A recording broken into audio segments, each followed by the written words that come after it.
Imagina una noche sofocante en las calles empedradas de Tijuana, donde el olor a humo y pan quemado se mezcla con el eco de sirenas lejanas.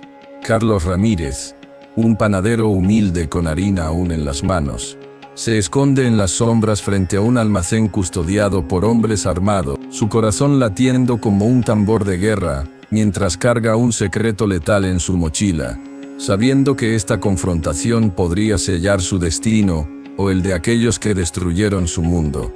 Pero el aire cargado de tensión promete una explosión de justicia que nadie vio venir. Carlos era un hombre sencillo, levantándose antes del amanecer para amasar la masa en su pequeña panadería, el Horno de la Esperanza, donde el aroma de bollos recién horneados llenaba el barrio y atraía a los vecinos con sonrisas cansadas. Su rutina era un ritual de dedicación: mezclar los ingredientes con precisión milimétrica, hornear hasta que el dorado perfecto emergiera del horno, y charlar con los clientes sobre el clima o el fútbol mientras envolvía los pedidos en papel craft. La panadería no era solo un negocio, era el sueño compartido con su esposa Ana, quien decoraba los pasteles con flores de azúcar y atendía la caja con una calidez que hacía sentir a todos como en familia. Cada día terminaba con ellos contando las monedas, planeando un futuro donde sus hijos pudieran estudiar sin preocupaciones, y el cansancio se disipaba con un beso bajo la luz tenue de la cocina. Los fines de semana,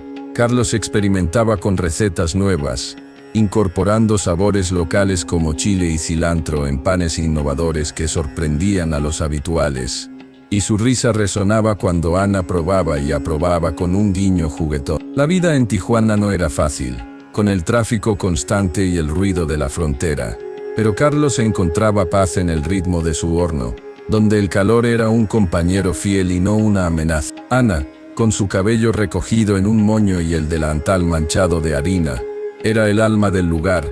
Ella organizaba todo, desde las compras hasta las cuentas, y su voz suave calmaba incluso a los clientes más impacientes. Juntos habían construido un refugio en medio del caos urbano, donde el pan no solo alimentaba cuerpos, sino que tejía lazos comunitarios que los hacía sentir invencibles. Pero debajo de esa aparente tranquilidad, las sombras del cártel se cernían sobre los pequeños negocios, exigiendo cuotas que chupaban la vida de emprendedores como Carlos, quien siempre pagaba a regañadientes para proteger a su familia. La noche del incendio comenzó como cualquier otra, con Carlos cerrando la panadería tarde, pero un grupo de cobradores irrumpió exigiendo más dinero del que podía dar. Rechazaron sus súplicas, y en un arrebato de furia rociaron gasolina por todo el lugar, encendiendo una llama que devoró no solo el horno sino el cuerpo de Ana atrapada dentro. Sus gritos ahogados por el crepitar del fuego que dejó a Carlos arrodillado en la acera, inhalando humo negro mientras el mundo se desmoronaba en cenizas ardientes, preguntándose si el dolor lo consumiría o lo transformaría en algo monstruoso. Los días siguientes fueron un borrón de dolor para Carlos, visitando el hospital donde los médicos confirmaron lo inevitable. Ana no sobreviviría a las quemaduras que cubrían su piel como un mapa de horror. Él se sentó junto a su cama, sosteniendo su mano frágil, recordando cómo se conocieron en una feria local, bailando bajo luces multicolores hasta el amanecer. La panadería, ahora un esqueleto carbonizado, representaba no solo la pérdida material sino el fin de sus sueños compartidos, y Carlos sentía un vacío que el llanto no podía llenar. La comunidad se reunió para ayudar, trayendo comida y palabras de consuelo, pero Carlos notaba las miradas de miedo, sabiendo que nadie se atrevería a denunciar al cártel por temor a represalias similares. En las noches de insomnio revivía el momento, las risas malévolas de los cobradores, el olor a gasolina impregnando el aire, y el pánico en los ojos de Ana, mientras intentaba escapar. Decidió reconstruir la panadería temporalmente en un local prestado, pero cada masa que amasaba llevaba el peso de la rabia, sus puños golpeando la masa como si fueran los rostros de sus enemigos. Los hijos, 2 niños pequeños, preguntaban por su madre con inocencia que rompía el corazón de Carlos, quien les mentía con historias de que Ana estaba en un viaje, mientras planeaba en silencio cómo hacer justicia. Ana falleció una semana después, en un amanecer gris donde el sol se negaba a brillar, y Carlos la enterró en un cementerio modesto, jurando sobre su tumba que no dejaría impunes a los responsables. Imagina el escalofrío que recorrió su espina cuando identificó al primer cobrador en una cantina cercana. Un hombre tatuado que reía despreocupado, ignorante de que Carlos lo observaba desde las sombras con ojos que ardían como las llamas que le robaron todo. Y en ese momento una idea oscura germinó en su mente, prometiendo una venganza que haría temblar las estructuras del cártel. Pero sobreviviría él para contar. Comenzó a investigar discretamente, hablando con vecinos que susurraban nombres y lugares, recolectando fragmentos de información sobre la red de cobradores que aterrorizaban Tijuana. Su panadería improvisada se convirtió en un frente, donde servía bollos pero escuchaba conversaciones, notando patrones en las visitas de los extorsionadores. Carlos, antes un hombre pacífico, empezó a entrenar en secreto, corridas matutinas por las colinas, ejercicios con pesos improvisados en su patio, fortaleciendo un cuerpo que el trabajo manual ya había endurecido. Leyó libros sobre tácticas de supervivencia comprados en mercados negros y practicaba con herramientas cotidianas, imaginando escenarios donde el panadero se convertía en depredador. Los niños notaban su cambio, su ausencia emocional, pero Carlos los protegía enviándolos con familiares lejanos, asegurándose de que no fueran víctimas colaterales. Cada noche frente a una foto de Ana, repasaba los nombres de los 14 cobradores involucrados, grabándolos en su memoria como una lista de condenados. La ciudad de Tijuana, con sus murallas fronterizas y calles laberínticas, se convirtió en su campo de batalla mental, donde planeaba rutas de escape y puntos de emboscada. El primer encuentro casual con uno de los cobradores en un mercado lo dejó helado. El hombre compraba frutas sin sospechar que Carlos, fingiendo ser un vendedor, memorizaba su rutina diaria, y en esa proximidad el olor a sudor y cigarro le recordó el incendio, avivando una furia que lo impulsaba hacia un abismo de violencia inminente, donde un error podría costarle todo. Carlos comenzó a recolectar suministros, guantes, cuerdas, incluso venenos caseros disfrazados en su cocina, todo bajo el pretexto de experimentos culinarios. Sus amigos notaban su aislamiento, preguntando si necesitaba ayuda, pero él respondía con sonrisas forzadas, ocultando el torbellino interior. Poco a poco la red del cártel se revelaba.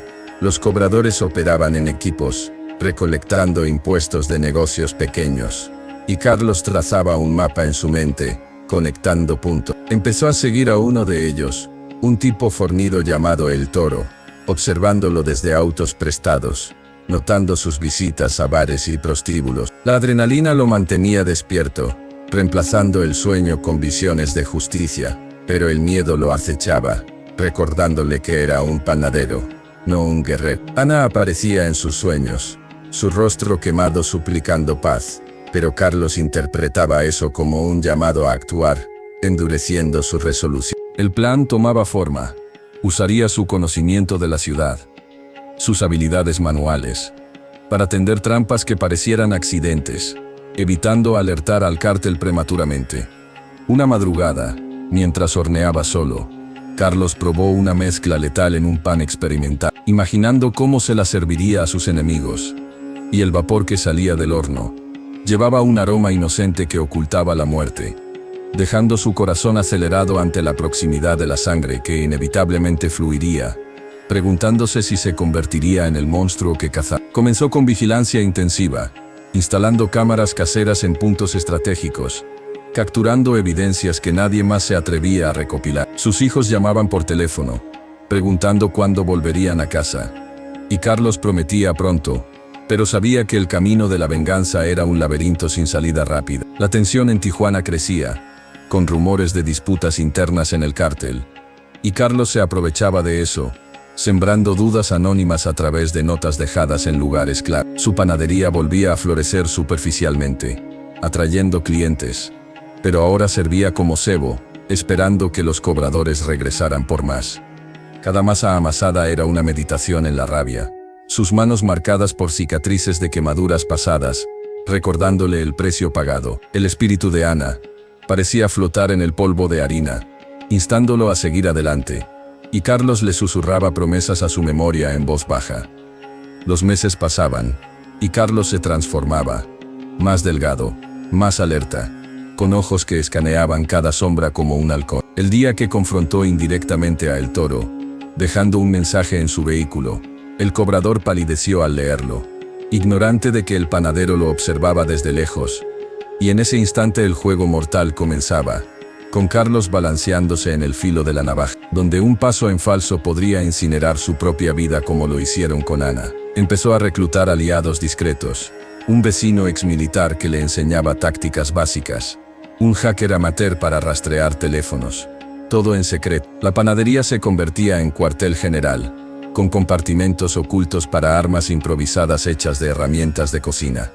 Carlos practicaba escenarios en su mente, emboscadas en callejones oscuros, sabotajes en vehículos, siempre priorizando el sigilo para eliminar uno por uno. El dolor por Ana evolucionaba de luto a combustible, impulsándolo a levantarse cada día con propósito renovado.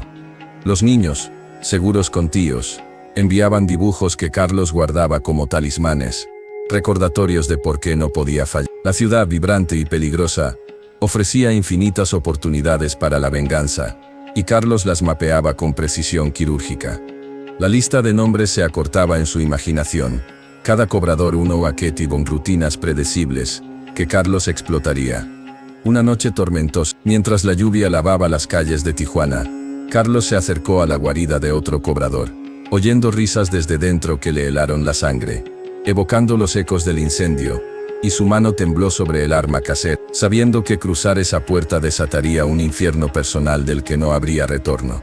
Pero la sed de justicia lo empujaba inexorablemente.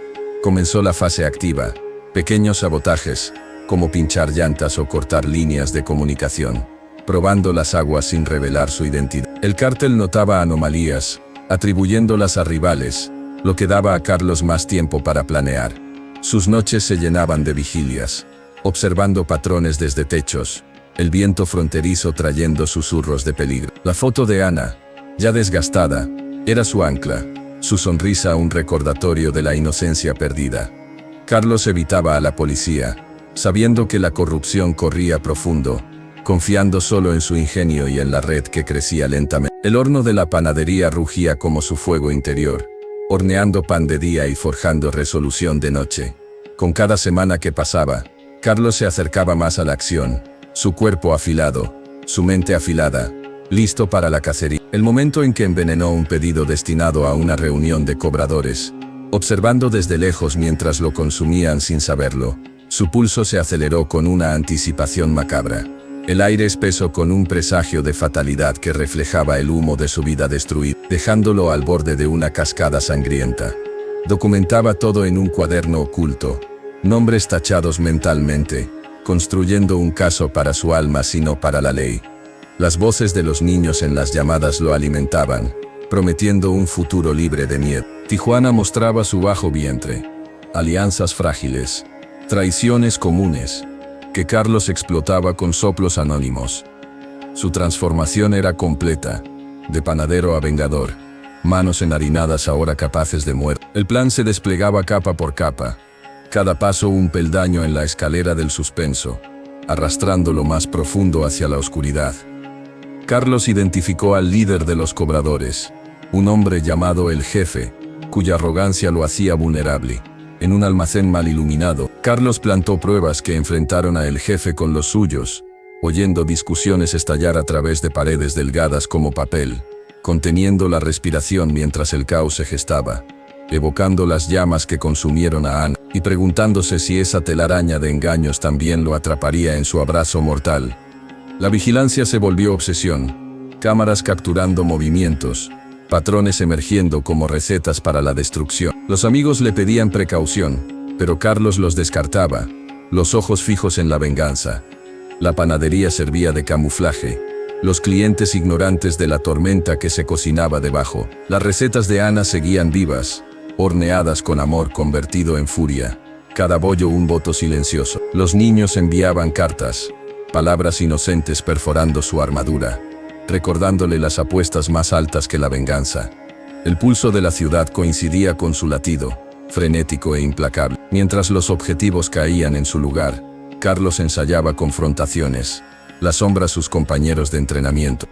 Una madrugada, frente a un espejo marcado por el tiempo, Carlos vio no al panadero sino al fantasma de la ira, su reflejo susurrándole de sangre por venir, el olor a quemado persistiendo en sus fosas nasales, empujándolo hacia un abismo donde justicia y locura danzaban en tándem ardiente. Las alianzas se fortalecían, el exmilitar le proporcionaba equipo, el hacker interrumpía comunicaciones, un pequeño equipo ayudando sin saber al justiciero.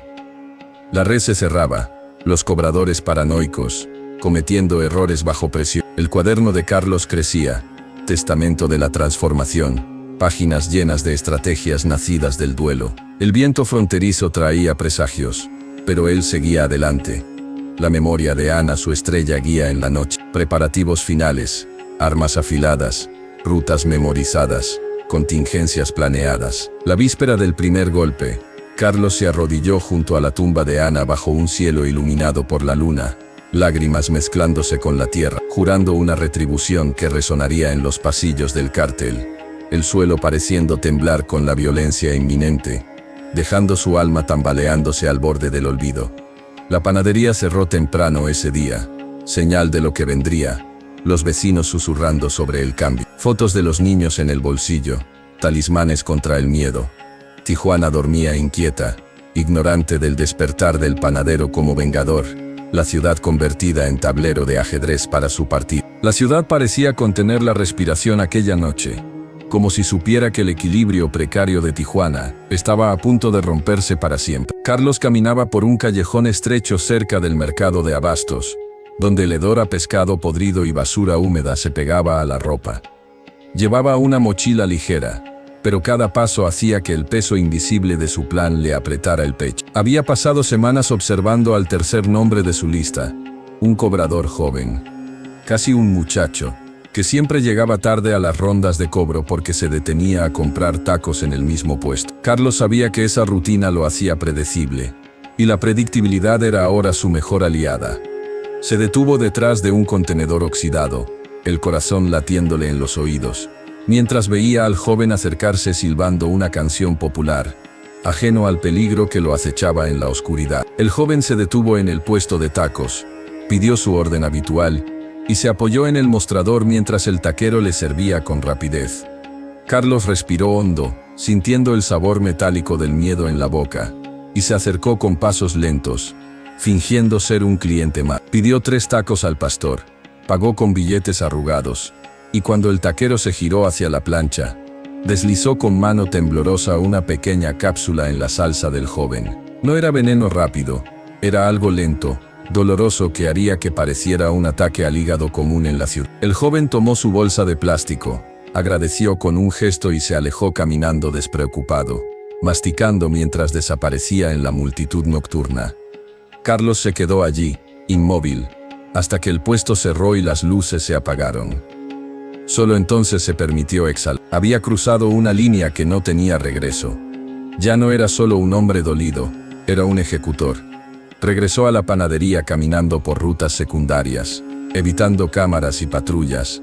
Al llegar cerró la puerta con doble candado, se sentó en la penumbra de la cocina y abrió su cuaderno. Tachó el tercer nombre con tinta negra, el trazo firme como si estuviera sellando una sentencia. Pero el alivio no llegó. En su lugar, una náusea fría le subió por la garganta. Ana lo miraba desde la foto en la pared, y por primera vez Carlos sintió que sus ojos lo juzgaban. En la quietud de la madrugada, mientras la ciudad dormía, Carlos oyó un ruido en la puerta trasera. No era viento, era un golpe seco, deliberado. Se levantó despacio, el cuchillo de panadero en la mano, el pulso acelerado como si el cártel ya supiera, como si hubieran olido la sangre en el aire antes de que se derramara. El silencio que siguió fue peor que cualquier grito, porque le decía que el juego ya no era solo suyo, que alguien más había empezado a moverse en las sombras, y que quizás, esta vez el cazador estaba a punto de convertirse en presa. Los días siguientes fueron de tensión insoportable. Carlos mantuvo la rutina, abría la panadería al amanecer, Horneaba con la misma precisión de siempre. Saludaba a los clientes con la misma sonrisa forzada. Pero ahora cada persona que entraba era escrutada. ¿Era un cliente real o un espía del cártel? ¿Alguien había visto algo en el mercado de abastos? Los rumores empezaban a circular. Un cobrador había sido encontrado en su casa con vómito negro y convulsiones. Los doctores hablaban de envenenamiento accidental con comida en mal estado. El cártel no lo tomó como amenaza aún. Lo atribuyeron a mala suerte. Pero Carlos sabía que era solo cuestión de tiempo. Decidió acelerar. El cuarto objetivo era una mujer, la única en el grupo de cobradores, conocida por su crueldad al amenazar a las esposas de los comerciantes que se retrasaban en los pagos. Carlos la había visto una vez en la panadería original, días antes del incendio, exigiendo dinero con una sonrisa helada. Ahora vivía en un departamento modesto en una colonia popular. Siempre salía a las 6 de la tarde a recoger cuotas. Carlos planeó algo más personal. Un accidente en su motocicleta. Sabía que pasaba por un puente angosto donde la barandilla estaba oxidada. Solo necesitaba aflojar unos tornillos y esperar. Pasó 3 noches consecutivas en el lugar, disfrazado de indigente, trabajando con herramientas pequeñas y linterna. Cada tornillo que aflojaba era un recuerdo. La risa de la mujer cuando Ana le suplicó que esperaran, el olor a gasolina, los gritos. Al terminar la tercera noche, el puente parecía intacto, pero bastaría un peso mal distribuido para que la barandilla cediera. Carlos se alejó con el estómago revuelto, sabiendo que había preparado otra muerte disfrazada de fatalidad. Cuando llegó el día, Carlos se posicionó en un tejado cercano con binoculares robados. Vio a la mujer llegar en su moto, el casco puesto, la misma actitud arrogante de siempre. Aceleró hacia el puente sin dudar, y en el instante en que cruzó la zona debilitada, la barandilla cedió con un crujido metálico que resonó como un trueno. La moto se precipitó al vacío, el cuerpo de la mujer volando en arco antes de estrellarse contra el pavimento 20 metros abajo. Carlos sintió un nudo en la garganta. No era satisfacción, era vacío. Y en ese vacío, una certeza aterradora. Ahora el cártel empezaría a conectar los puntos. Los días siguientes fueron un torbellino de paranoia. Los periódicos locales empezaron a hablar de muertes sospechosas, entre cobradores de extorsión. El cártel respondió con amenazas públicas. Carteles en postes anunciando que quien estuviera detrás pagaría con la vida de su familia. Carlos leyó el mensaje frente a su panadería, el papel temblando en sus manos. Sabía que sus hijos estaban protegidos, pero el miedo lo carcomía. Empezó a dormir con una pistola bajo la almohada, una que le había conseguido el exmilitar. El quinto objetivo era el más peligroso. Un hombre apodado El Chino, conocido por su violencia extrema y por ser el más cercano al jefe. Carlos lo siguió durante semanas, descubriendo que siempre visitaba el mismo bar los viernes por la noche, donde bebía hasta perder el control y salía tambaleándose hacia su camioneta. El plan era simple pero arriesgado. Sabotear los frenos y esperar a que el alcohol hiciera el resto. Carlos trabajó en el estacionamiento del bar durante 2 madrugadas, cortando líneas hidráulicas con precisión quirúrgica. La noche del viernes llegó envuelta en niebla. Carlos se escondió en un auto estacionado a 2 cuadras, observando cómo el chino entraba al bar riendo a carcajada. Horas después, salió tambaleante, subió a la camioneta y arrancó. Carlos lo siguió a distancia, el motor de su viejo sedán ronroneando bajo. Cuando la camioneta llegó a la avenida principal, los frenos fallaron en una curva cerrada. El vehículo patinó, chocó contra un poste de luz y se incendió en una bola de fuego que iluminó la noche como un segundo sol. Carlos detuvo su auto, contempló las llamas desde lejos y por primera vez sintió que el fuego le devolvía algo, una pequeña porción de la justicia que le habían robado. Pero la euforia duró poco. Al día siguiente, un sicario desconocido entró a la panadería. No pidió nada, solo miró a Carlos fijamente durante largos segundos y salió. Era una advertencia clara, lo estaban vigilando. Carlos supo que el tiempo se le acababa. Solo quedaban 9 nombres, pero ahora cada movimiento era una apuesta a vida o muerte. Cerró la panadería esa tarde, puso un letrero de temporalmente cerrado, y se preparó para la fase final. La transformación estaba completa. El panadero humilde había desaparecido. En su lugar quedaba un hombre de mirada hueca, manos firmes y un propósito que ardía más fuerte que cualquier horno. Sabía que el cártel pronto lo buscaría con todo. Pero también sabía que antes de que lo encontraran, él los encontraría primero. La cuenta atrás había comenzado y Tijuana, sin saberlo, estaba a punto de presenciar la caída de un imperio construido sobre miedo y la ascensión de un justiciero nacido de las cenizas.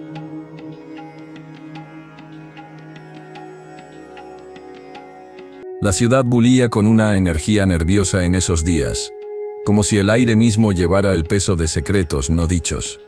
Carlos se movía con cautela, cambiando de rutas cada vez que salía, siempre mirando por encima del hombro mientras el sol se ponía sobre las colinas polvorientas de Tijuana. Había tachado 5 nombres ya, pero el sexto era un veterano del cártel, un hombre llamado El Viejo, que rara vez salía de su casa fortificada en las afueras, rodeada de guardias y perros feroces que ladraban ante cualquier sombra. Carlos pasó noches enteras estudiando el lugar desde un cerro cercano, usando binoculares prestados para mapear los cambios de turno de los vigilantes, notando cómo El Viejo fumaba un cigarro en el balcón todas las medianoches exactas. El plan requería infiltración, disfrazarse de repartidor de agua, un camión viejo que había comprado con ahorros restantes, cargado no solo con garrafones sino con explosivos caseros hechos de fertilizantes y gasolina. Cada vez que probaba la mezcla en un lote abandonado, el estruendo lejano le recordaba el incendio, y su estómago se retorcía con una mezcla de miedo y determinación. El día llegó disfrazado de normalidad.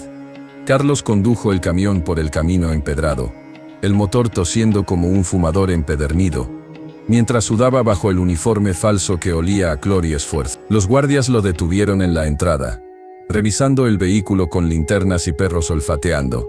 Pero Carlos mantuvo la calma, ofreciendo una sonrisa y un chiste sobre el calor infernal de Tijuana. Lo dejaron pasar, y mientras descargaba los garrafones en el patio, colocó discretamente un temporizador en uno de ellos, oculto bajo el plástico azul. Se alejó despacio, el corazón martillando, sabiendo que en 30 minutos exactos, la casa se convertiría en un infierno similar al que le habían infligido a él.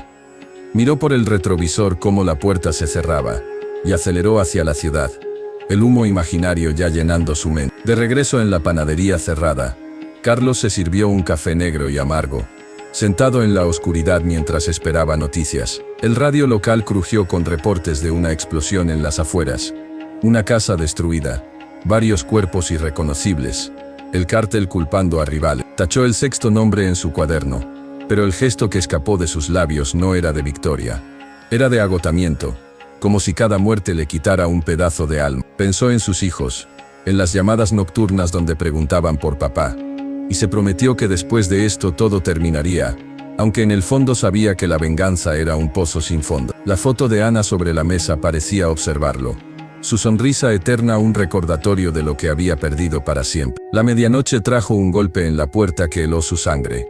No era un vecino, era un sobre deslizado por debajo, con una foto de sus hijos jugando en el patio de los tíos, y una nota que decía: «Sabemos quién eres, panadero». Carlos lo leyó con manos temblorosas, el papel oliendo a cigarro barato, y en ese instante comprendió que el cártel había conectado los puntos, que ahora la caza era mutua, y que sus seres queridos colgaban de un hilo en un juego donde un error significaría más cenizas en su vida ya quemada. Carlos actuó rápido. Llamó a sus aliados, el exmilitar y el hacker, pidiendo que movieran a los niños a un lugar más seguro, quizás cruzando la frontera bajo identidades falsas. Él mismo empacó una mochila con lo esencial, el cuaderno, la pistola, algo de dinero y la foto de Ana. Abandonó la panadería esa misma noche, dejando atrás el horno que una vez fue su vida, ahora solo un cascarón vacío que olía a pan rancio y recuerdo. Se mudó a un motel barato en el centro, donde las paredes delgadas transmitían los gemidos de la ciudad insomne, y desde allí planeó los lostes pasos. El séptimo objetivo era un informante del cártel, un traidor que había delatado a varios comerciantes antes, viviendo en un departamento con vistas al mar turbio. Para llegar a él, Carlos usó al hacker. Rastrearon su teléfono, descubriendo que salía cada miércoles a un casino ilegal, apostando fortunas robadas. Carlos se disfrazó de mesero esa noche, sirviendo bebidas en el humo denso del lugar, donde el tintineo de las máquinas tragamonedas cubría los susurros de tratos sucios. Se acercó al informante con una bandeja, ofreciendo un trago gratis, pero el líquido llevaba un sedante potente que lo haría colapsar en el baño. Cuando el hombre se tambaleó hacia allí, Carlos lo siguió, cerrando la puerta detrás de sí con un clic que sonó como un veredicto. Lo interrogó en voz baja, extrayendo nombres y ubicaciones antes de terminar el trabajo con un corte preciso, dejando el cuerpo en una pose que pareciera un accidente por sobredosis. La limpieza fue meticulosa, borró huellas, salió por la puerta trasera y se fundió en la multitud de jugadores nocturnos. De vuelta al motel, tachó el nombre, pero el espejo del baño reflejaba un rostro que apenas reconocía. Ojeras profundas, barba descuidada, ojos vacíos como los de un fantasma. Se duchó con agua fría, intentando lavar la sangre imaginaria. Pero el agua corría roja en su mente. Pensó en parar, en huir con los niños, pero los nombres restantes lo llamaban como ecos del incendio, exigiendo cierre. Al amanecer, un mensaje en su teléfono desechable lo dejó paralizado. Era del hacker, advirtiendo que el cártel había puesto precio a su cabeza, con fotos circulando en chats secretos, y que sicarios merodeaban cerca del motel.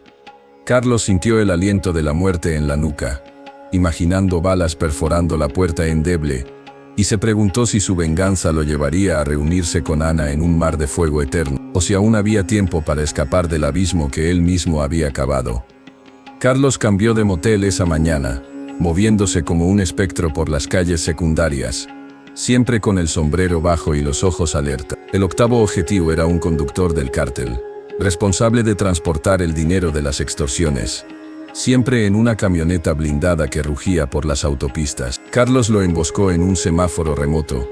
Había colocado clavos en la carretera, disfrazados de basura, y cuando la camioneta pinchó, salió de las sombras con máscara y pistola. Obligó al conductor a salir, lo ató en el asiento trasero y condujo hacia un desierto cercano, donde el sol quemaba como un horno gigante.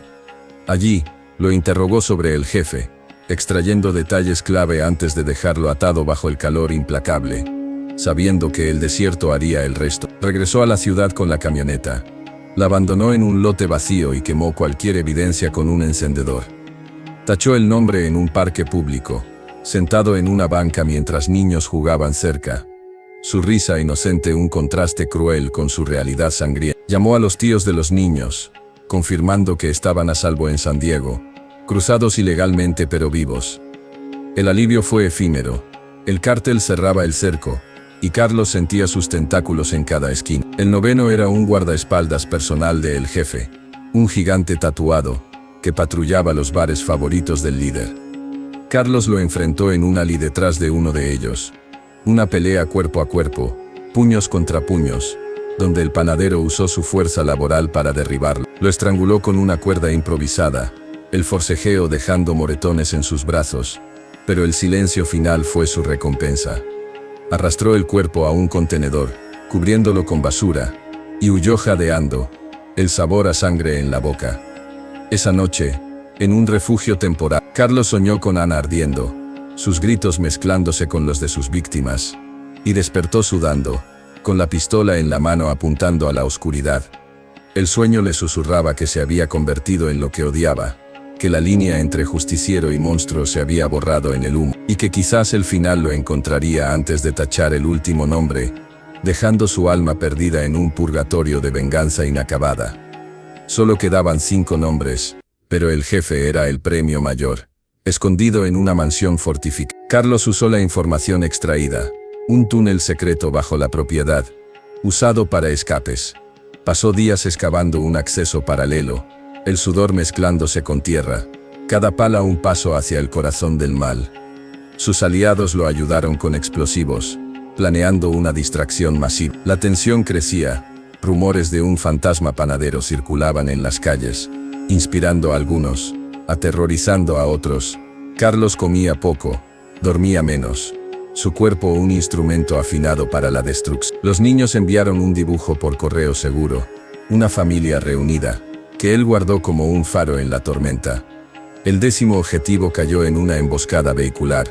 Carlos chocó un auto robado contra el suyo, fingiendo accidente, y en el caos lo apuñaló discretamente. Tachó el nombre en un café anónimo, el vapor del espresso recordándole tiempos mejores.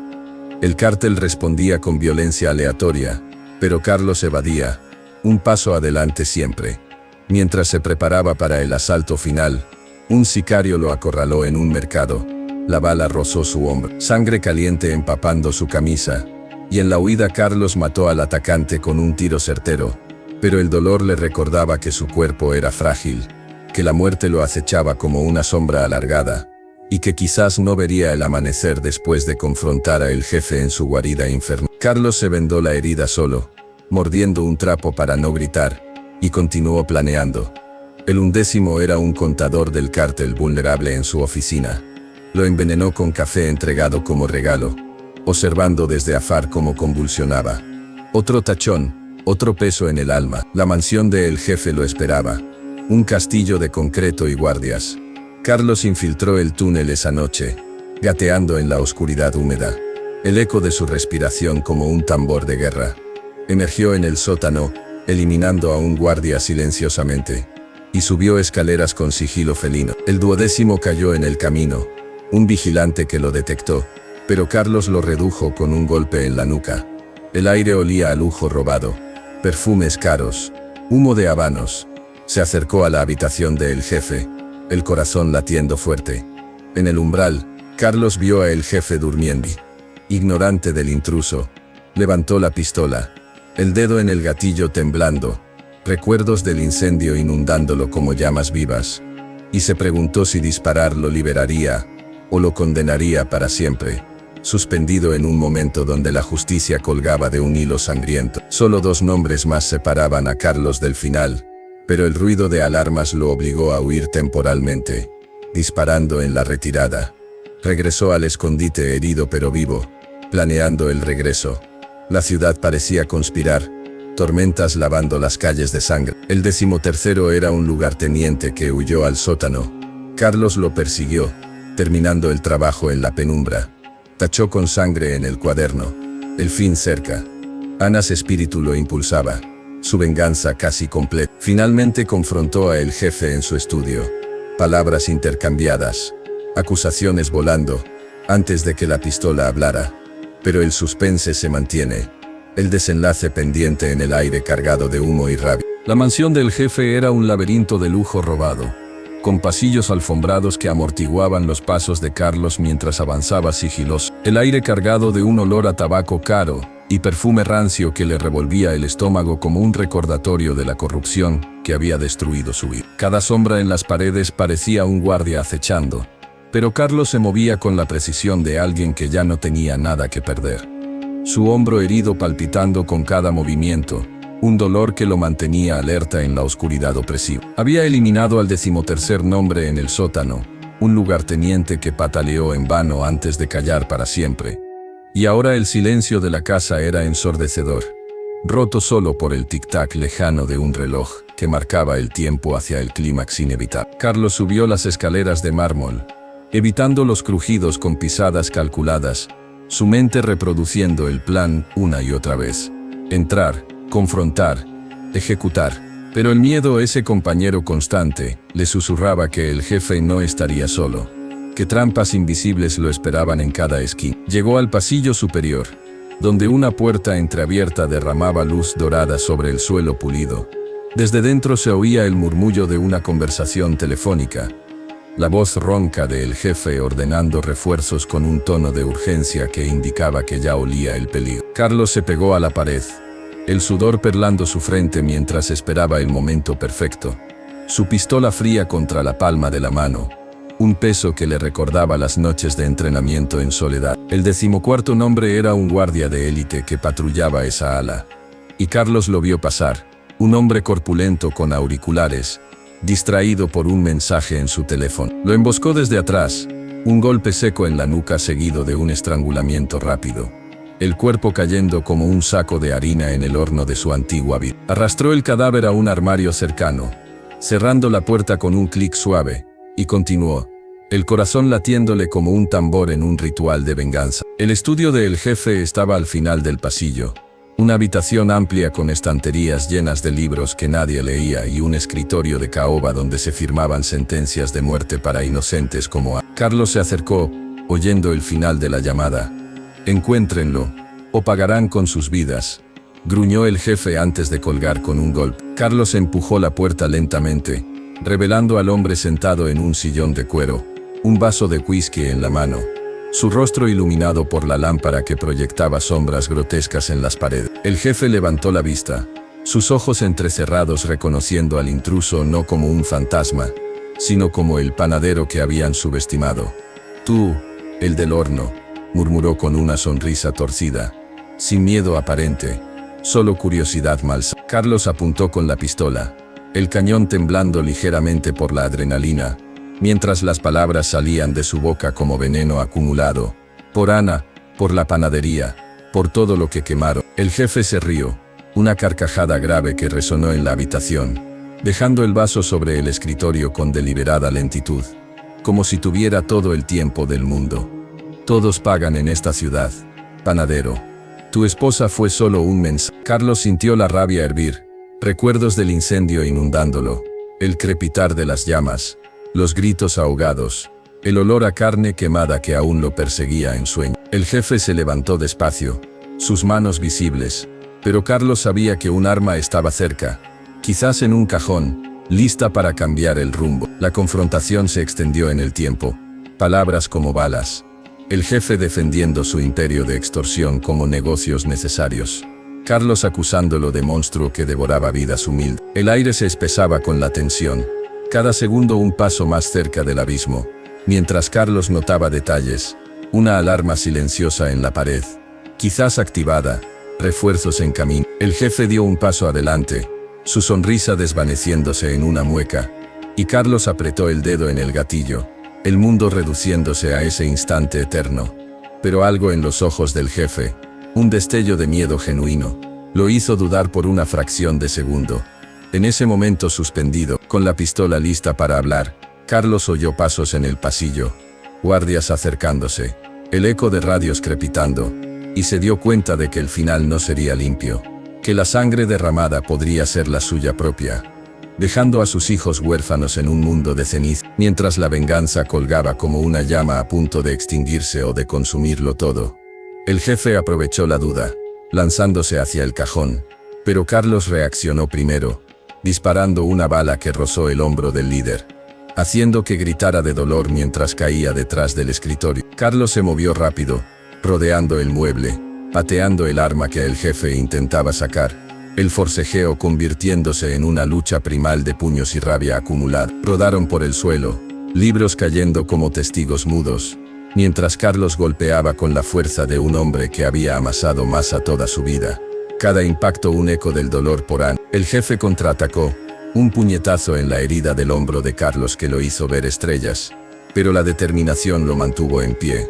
Los guardias irrumpieron en la puerta, armas listas, y Carlos usó el cuerpo del jefe como escudo, disparando hacia ellos en un caos de balas y gritos. Huyó por una ventana lateral, rompiendo el vidrio con el codo, cayendo al jardín donde la oscuridad lo envolvió como un manto protector.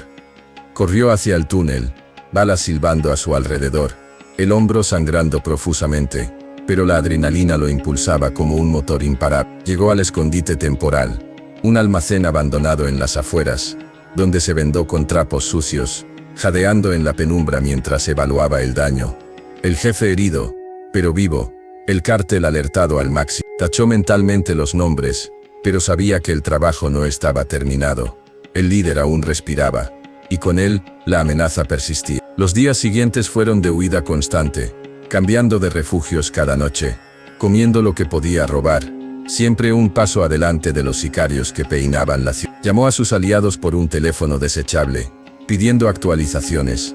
Los niños seguros en Estados Unidos, el hacker rastreando movimientos del cártel. Carlos se miró en un espejo roto, viendo un hombre demacrado, barba crecida, ojos hundidos por el insomnio, pero con una chispa de resolución que no se apagaba. Planeó el regreso, infiltrar un hospital donde el jefe se recuperaba, disfrazado de enfermero, para terminar lo empezado. Mientras se preparaba en la soledad del almacén, oyendo sirenas lejanas que parecían llamarlo, Carlos encontró una nota anónima en su mochila. «Te estamos observando, justiciero», escrita con tinta roja como sangre, y el escalofrío le dijo que traidores internos o aliados falsos lo rodeaban. convirtiendo su venganza en una trampa mortal, donde cada sombra podía ser el fin. El disfraz llegó por correo de un contacto, uniforme blanco, identificación falsa, una jeringa cargada con algo letal disfrazado de medicamento.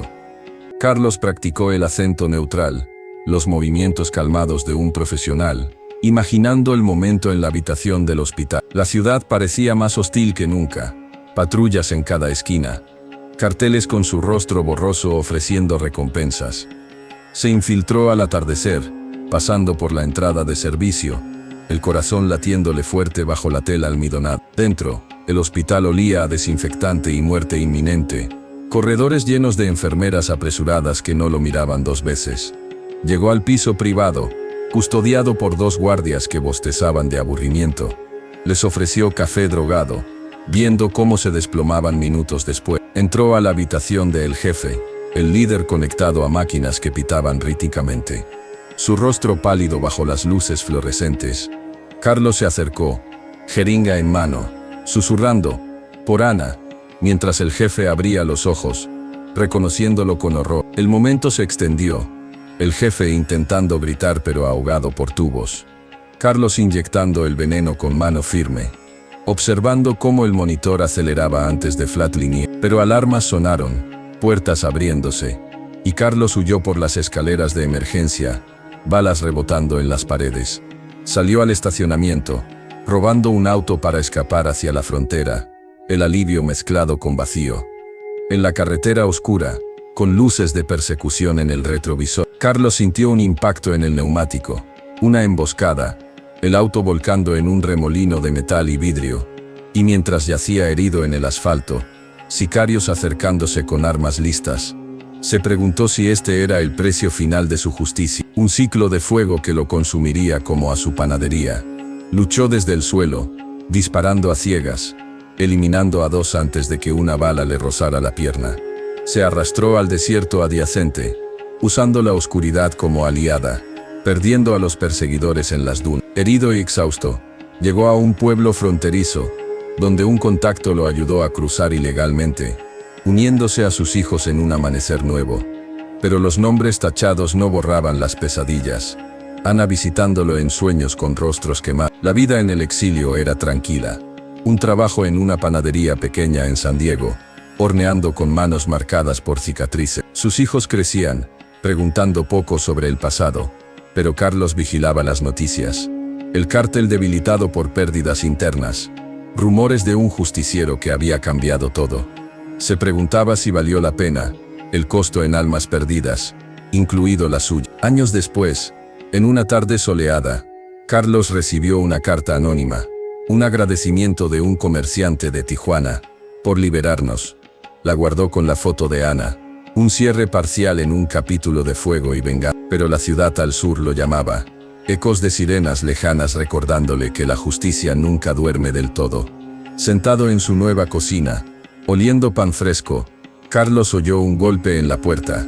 No un vecino, sino un hombre con cicatrices similares, susurrando el cártel regresa. Y en ese instante supo que su historia no había terminado, que las cenizas podían reavivarse en llamas eternas, arrastrándolo de vuelta al abismo.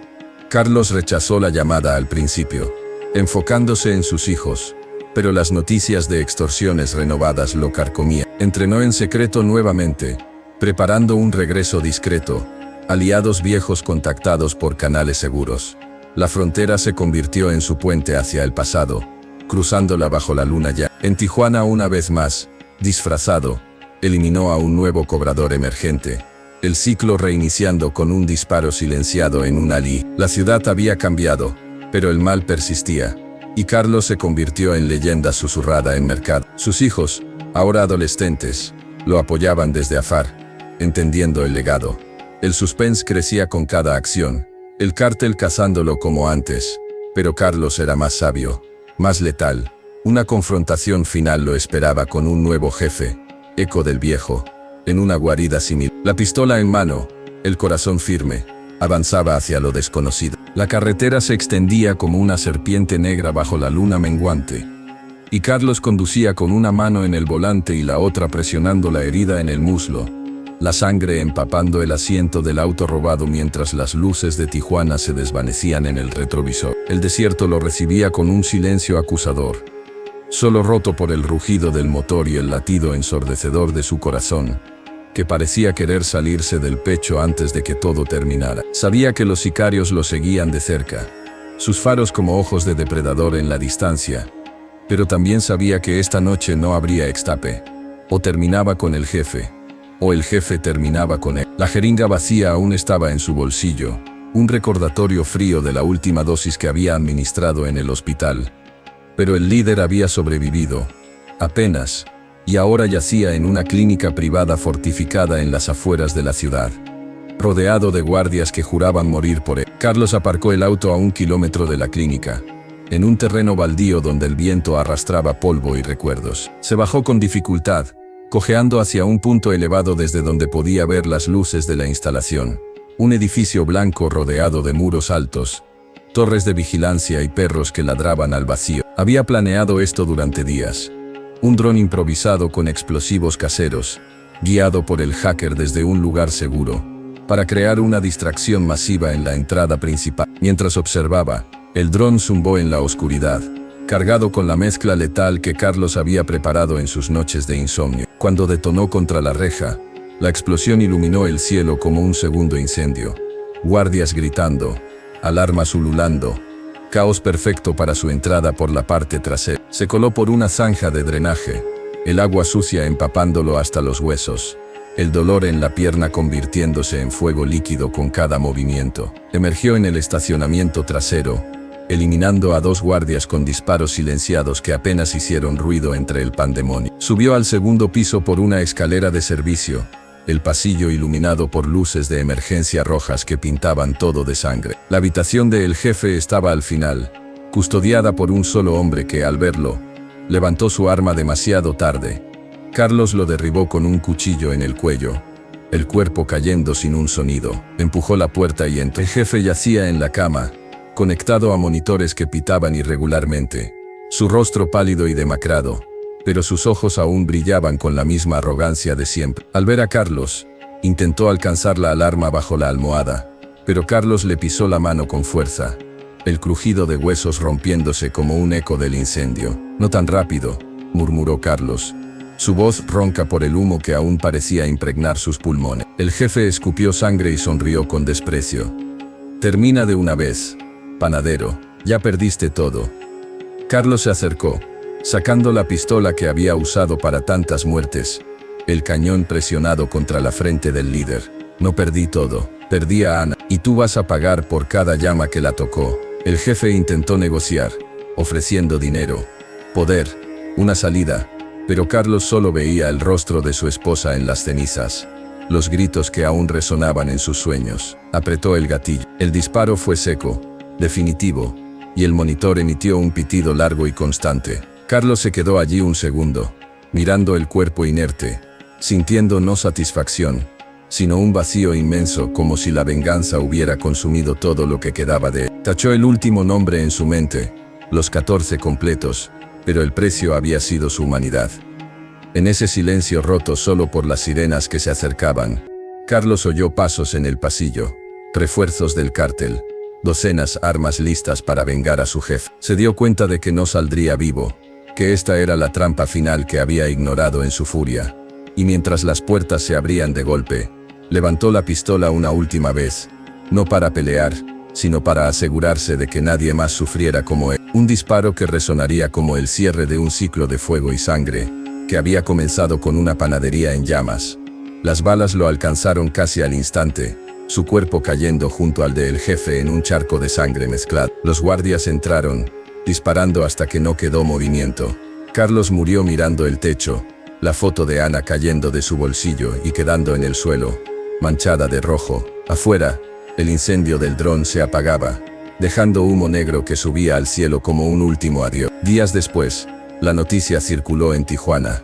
El líder del grupo de cobradores muerto, el justiciero panadero, abatido en un enfrentamiento. Los pequeños negocios respiraron por primera vez en años, algunos encendiendo velas en sus locales como homenaje silencioso. Los hijos de Carlos, ya adolescentes en San Diego, Recibieron una caja anónima con la foto de su padre y una nota: tu papá los liberó. Lloraron, pero también entendieron, y en su nueva panadería familiar, horneaban bollos con chile y cilantro, como él les había enseñado en sueño. La ciudad siguió su curso, pero algo había cambiado.